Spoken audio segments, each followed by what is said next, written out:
On November 2016, a British Aerospace 146 took off from Bolivia bound for Colombia carrying 77 people on board. Among them were 72 members of the Chapecoense football team who were looking forward to playing in the final of the Copa Sudamericana. But sadly, this flight would never reach its destination. In today's video, we will take a look at the events leading up to the crash of LaMia Flight 933. Let's dive in. Scene 1. The journey begins.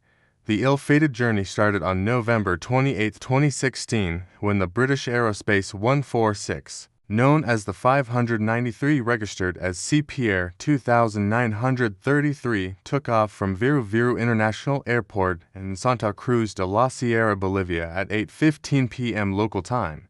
The plane had been chartered by the Chapecoense Football Club from a Bolivian charter airline called LaMia to fly them to Medellin, Colombia, where they were scheduled to play in the Copa Sudamericana finals. The match was a big deal for the team because it was their first international final, and the club hoped to bring home the trophy. On board the aircraft were 77 people. They consisted of 72 passengers, which included 3 journalists and 22 crew members, 7 of which were flight crew.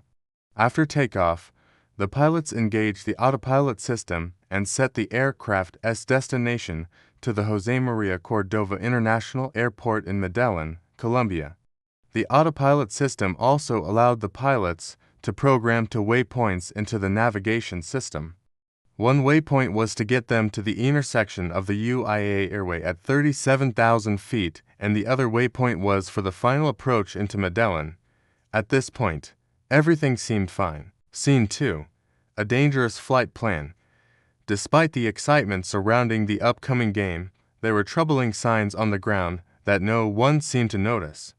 You see, the flight that took off from Bolivia was dangerously underplanned. The maximum range of the British Aerospace 146 is about 2,965 kilometers, and the distance between Bolivia and Colombia was very close to that limit. To make matters worse, the flight plan that was filed made no provision for a fuel stop along the route, nor did it contain any alternate airports or reserve fuel. This was despite the fact that the distance to be covered was well over the manufacturer's recommended limit for the aircraft. Additionally, the flight plan also failed to comply with international regulations that require airlines to ensure that their aircraft have enough fuel to stay airborne for at least 6 hours or to cover a distance of at least 203 nautical miles, whichever is less.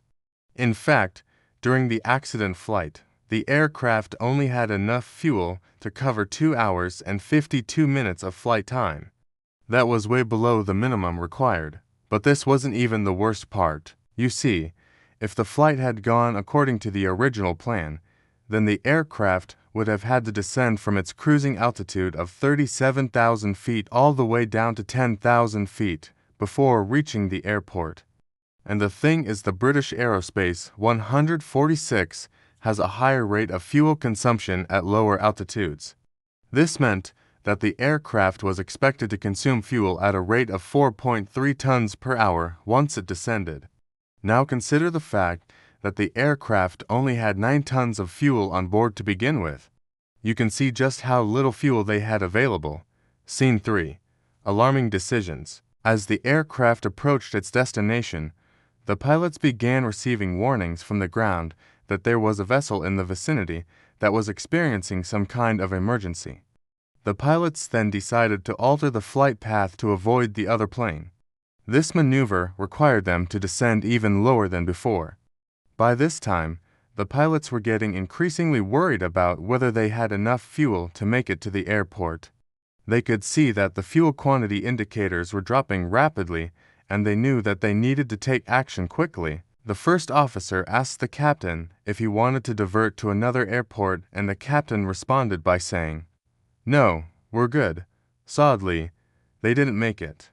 Later, when investigators analyzed the cockpit voice recordings, they found that the conversation between the pilots about the fuel situation was casual, almost as if they were trying to convince themselves that everything was okay. The pilots never once considered diverting to an alternate airport, nor did they ever declare a fuel emergency. And what's even more concerning is that the flight crew had access to a list of potential alternate airports, but they never discussed those options among themselves. Scene 4. The final moments. As the aircraft neared its destination, the pilots contacted Medellin ATC and requested clearance for the final approach. At this point, the aircraft was at an altitude of 26,000 feet and the pilots were getting ready to land. But before they could do so, they received a message from the control tower that the aircraft ahead of them had landed, and that they should expect a holding pattern until the runway was cleared. Holding patterns are maneuvers where aircraft are kept in the air for a specified period of time while they wait for the airport to become free. The aircraft is usually kept in a circular pattern above the airport until a slot becomes available for landing. At this point, the pilots realized that they were running out of fuel fast. The captain checked the fuel quantity again and realized that they only had about 2 tons left. He immediately put the question of diversion back on the table, but the first officer said that they couldn't because the airport was too close. At this point, the EGPWS warned the pilots that they had 1,000 feet of terrain ahead of them on the left wing. But unfortunately, this warning went unheard. Finally, at 10:15 p.m., the pilot declared a fuel emergency and requested priority handling, but it was too late. At 10:16 p.m., both engines flamed out due to fuel exhaustion, and the aircraft impacted the mountainous terrain near La Union, Colombia. Of the 77 people on board, 71 lost their lives. 6 survived. Scene 5. What went wrong? The Colombian Civil Aviation Authority launched a thorough investigation into the crash to determine the cause of the disaster. Their investigation uncovered several disturbing facts about the flight. First, they found that the aircraft had a history of mechanical problems and that these issues had not been properly addressed. Second, they discovered that the pilot had made several risky decisions throughout the flight, including taking off with too little fuel on board. Third, they found that the company had pressured the pilot to fly despite the known problems with the aircraft. And finally, they discovered that the crew failed to follow proper procedures during the emergency, which ultimately led to the crash. Based on their findings, the Colombian Civil Aviation Authority concluded that the probable cause of the accident was the total loss of engine power due to fuel exhaustion. This occurred as a result of a flight plan that did not comply with regulatory minimums and the erroneous decision by the flight crew to not divert to an alternate airport. Scene 6. Organizational and regulatory failures. The investigation also uncovered serious organizational shortcomings at LaMia, painting a grim picture of an airline plagued by financial woes and an alarming disregard for safety regulations. At the heart of the problem was the pilot owner of LaMia, a man whose questionable decisions ultimately led to the crash. Despite being rated to fly only up to 18 passengers, he had allowed the aircraft to take off with 77 people on board. He had also allowed the aircraft to take off with insufficient fuel reserves. Adding to the chaos was LaMia's outdated fleet of British Aerospace 146s, jets that were notorious for their high maintenance costs. In an email exchange with a mechanic, the pilot owner had candidly admitted that the airline was operating on such a tight budget that he sometimes had to personally foot the bill for maintenance. This revelation painted a stark picture of an airline that was willing to cut corners to save money. Contributing to the tragedy was Bolivia's Dirección General de Aeronáutica Civil, the country's aviation authority, which had failed to enforce safety regulations. Despite numerous complaints from LaMia employees about the airline's unsafe practices, the authority had failed to intervene.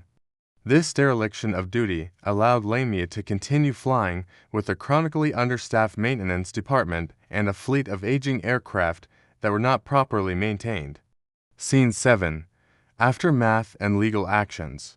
In the aftermath of the tragedy, 3 former executives of LaMia, including the pilot owner, were charged with reckless homicide, with prosecutors arguing that they had put profit before passenger safety, while the pilot owner argued that he was not at fault and that the crash was caused by a technical error. The judge saw through his claims, stating that no one forced him to fly the plane nor to take off with insufficient fuel. This tragic event led to the closure of LaMia and raised serious questions about aviation safety standards in Bolivia. It also prompted a wider reevaluation of safety protocols and regulatory oversight across the region. Scene 8. Lessons learned. This catastrophe serves as a somber reminder of the critical importance of strict adherence to safety protocols in the aviation industry. From flight planning to emergency procedures, every step must be executed with precision. The tragedy also underscores the vital role of organizational culture in ensuring safety. Companies must prioritize safety over cost-cutting measures and foster a culture where safety is paramount. The role of regulators in enforcing compliance with safety standards cannot be overstated. Effective oversight and regular audits are crucial to identify and rectify issues before they escalate into catastrophic failures. Scene 9. Honoring the victims. The global football community mourned the loss of Chapecoense's team members. Tributes poured in from around the world, reflecting the profound impact these athletes had on their sport and their fans. The team was posthumously awarded the Copa Sudamericana title, a symbolic gesture to honor their achievement and resilience. Memorials were established to honor the victims, ensuring that their memory lives on and reminding the world of the fragility of life and the importance of cherishing every moment.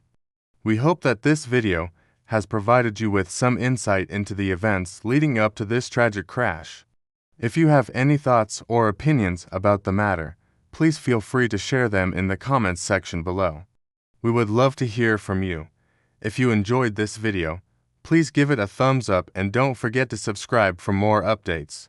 Thank you for watching, and we'll see you next time.